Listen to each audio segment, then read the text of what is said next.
দর্শক, আপনারা এই মুহূর্তে যে জায়গাটি দেখতে পাচ্ছেন সেটা হচ্ছে ঢাকা শহরের ঢাকা ইউনিভার্সিটি এলাকার পার্শ্ববর্তী শাহবাগের সেই ঐতিহাসিক সোহরাওয়ার্দী উদ্যান,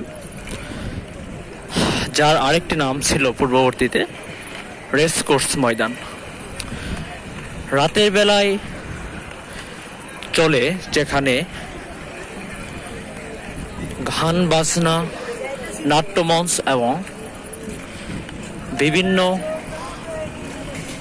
নেশাদ্রব্য বিক্রি এবং সেবন, যা এখন হয়ে উঠছে ঢাকা ইউনিভার্সিটির শিক্ষার্থী এবং অনন্যদের জন্য এক অপ্রাণ মেলামেশার জায়গা, যেখানে ছেলে মেয়ে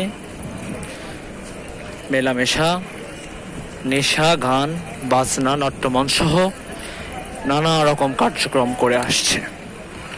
আপনার ঠিক তার পাশেই একটি জায়গা দেখতে পাচ্ছেন, Dhaka metro rail university metro রেলের সামনেই, যেখানে মুক্ত মঞ্চ, সেখানে প্রতিনিয়ত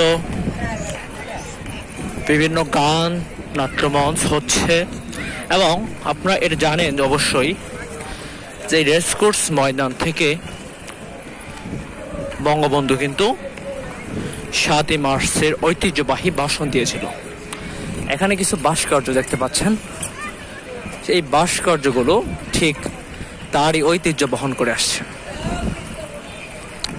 এবং আপনাদেরকে আরেকটি জায়গা দেখাচ্ছি, যে জায়গাটি খুবই গুরুত্বপূর্ণ। সেটাকে বলা হয় অগ্নিশিখা। অগ্নিশিখা এমন একটি জায়গা যেখানে সব সময় আগুন প্রবাহিত হয় এবং আগুন জ্বলে। আমি ঠিক সঠিক বলতে পারছি না, কিন্তু এটা জানি যে এই অগ্নিশিখা থেকে দাঁড়িয়ে বঙ্গবন্ধু সেই ঐতিহ্যবাহী ভাষণটা দিয়েছিল। আপনাদেরকে দূর থেকে সেই অগ্নিশিখা দেখাচ্ছি।